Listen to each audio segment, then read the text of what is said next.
Your radio is a cosmic doorway and your psyche begins to spark. When you tune in to Gary Anderson and Night Dreams After Dark.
Listening to Night Dreams Talk Radio After Dark with our host, Gary Anderson. And that is me. Well, hey, the first hour of the show just went by faster than I could ever imagine. You know, James, it just went by.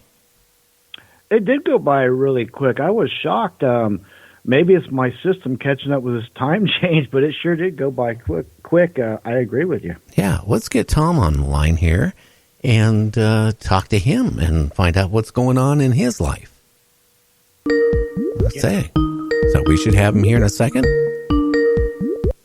Hey, Gary. Well, Tom, how you doing, my friend? It's been a while since we had you on the show. Hey, well, I'm always happy to come on.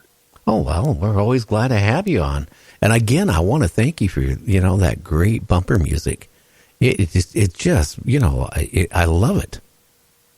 Well, I'm really happy that you enjoy that. I have the rest of my band members to thank for doing an outstanding job, and they all love your show and they're in your corner. So anything that we can do to promote you and promote the show, we're going to do that.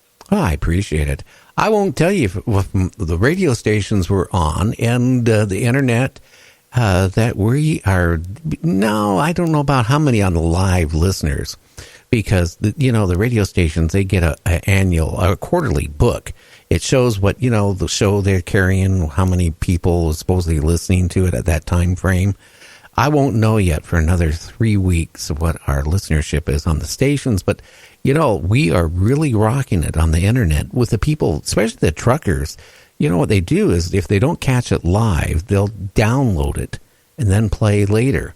And a lot of people are playing on demand, and it's crazy. And we are on now on Apple Podcasts, and it's not Apple iTunes anymore for these type of shows. And we are on there, just to let the listeners know, we're there as Night Dreams Talk Radio, which we have been for 2 years. But we're now also listed with them as Night Dreams Talk Radio After Dark. So there's 2 complete different listings on Apple Podcast. So you can catch us on either one of them. Outstanding. Yeah. You've been staying out of trouble? I don't know if you heard what I did. I did take a 7-foot mannequin that looks like a skeleton dressed in a knight's clothing with a sword, and I put it over my wife's bed. And she didn't like that when she woke up at 4:30 in the morning. Yeah, I bet you that didn't get you in much trouble. I didn't know she could scream that loud and that long. Oh, Gary, if people like you and I didn't do things like that occasionally, life would not be any fun. What can I say? I know. And, I blew it the second time. I took another mannequin, which is, dressed as a, what do you call those people that cast spells? James, who are they? Back in the... Wizards. Wizard. Warlock. Dressed as a wizard. That didn't have the effect. But I had a skeleton, and I actually have a mask they use on The Walking Dead that one of my fans, is one of the zombies there, sent me one of the masks they use. And I have it on a 6-foot skeleton. I was going to lay that in bed with me that day, and I forgot about it. And I was going to put the arm of the skeleton next to her, her head. And then it would have been nice because she always gives me a hug when she gets up to go to work. Could you imagine waking up to that, like a zombie? My God. Well, I wake up to my English Mastiff every morning, so that's not quite the same, but... I don't know. I'm babysitting. It's driving me crazy. My son has 2. They're 8 months old. They're the enormous dogs that, they look really cute when they were only like a month old. But these suckers now, when they stand up, I'm 6 foot tall almost, and they're taller than me, and they weigh about 125 pounds, and they're 8 months old. Oh, yeah. Easy. Yeah, and I tell you what, they are so energy filled that it drives me crazy. I have to babysit them like 3 hours a day, and it's like 3 hours is like 12. Well, I think it takes a lot of energy. I mean, I have 4 dogs, and they're all very large dogs, and they're like having 4 little kids around. I love them madly, but they'll drive you crazy sometimes. Yeah, but I mean, could you imagine a dog who weighs 125 pounds when they're standing? They come up to my waist. That's how tall they are at this age. I have 4 of them like that. And they want to get on your lap and sit on your lap. That ain't going to happen with me, I'll tell you that. Yeah, that could ruin your day really quick. Oh, yeah. So what do you think's going on with all this weird stuff like earth changes and stuff like that, Tom? Gary, I think that there really are climate changes that are happening, and I think that there's more than one reason that that's happening. I remember back in 2012, a group of 36,000 scientists sent a bulletin to the United Nations, and their main concern was undersea volcanism. And they were all on board with climate change because all you have to do is take a look around. You know that that's happening. But what their main point of view was, this is when the Obama administration was starting to talk about a global carbon tax, et cetera, and their point of view collectively was, yeah, there is climate change, but it's not, the main source of it is not from man. We have all these undersea volcanoes that are raising the methane level substantially. Supposedly, they also talked about a neutron star that's, I don't know how many light years away, but it says now that the energy from that is also supposedly affecting what's going on here. And they gave several reasons why we have climate change. But their consensus was that it was not primarily caused by man. And I'm simply repeating what I read in the bulletin, just like those other bulletins that I send you pertaining to people buying up water rights, et cetera. Whenever I get something like that, I'll send it to you because I think your listeners may be interested in things like that. Well, I think so. I mean, the way it's sounding, though, we have natural earth changes that are going on. We also have speeded up a little bit, with what we have done to our planet. We have the Amazon, the rainforest burning up to nothing, and losing a big hunk every day. Pretty soon there won't be any of that left. We're killing. What's really insane about that is you're talking about the lungs of the planet in the Amazon rainforest. And you're right. And a lot of people, also the ocean gives off oxygen. And a lot of people didn't even realize that. When I talk to people about it, they go, no, how can the ocean give off oxygen? It does. But of course it does. And we're killing And you're talking about the Earth, the ancients called it Gaia. And Gaia is a living, functioning, breathing entity in and of itself. This planet is a living entity, whether people choose to believe it or not. And when you pour as much filth, garbage, plastic, etc., into the rivers, which makes it into those, what do we have, 6 of those huge areas covering every ocean on Earth that are thousands of miles square dead zones, you're going to have a problem. When you have zero oxygenated water, and you think about all the microorganisms that are responsible for feeding the entire food chain, and they are dying, people need to stop and ask themselves, where are we going?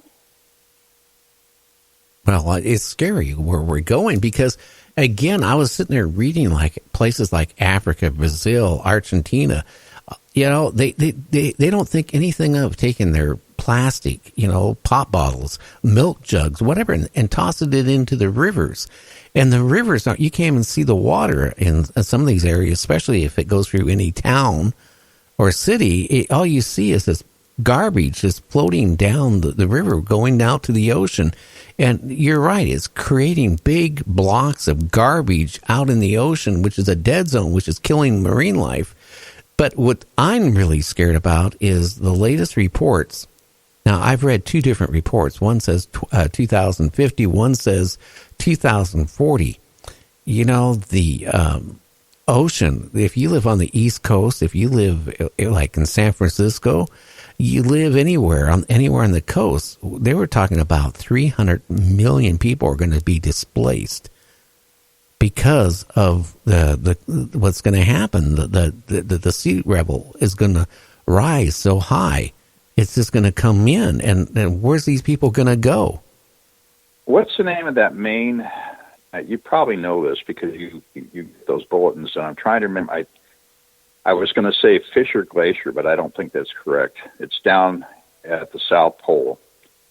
And what they're predicting is that there is a rift that's being caused in the ice. And they say that if salt water gets in there and widens that rift, that a huge chunk of that is going to break off.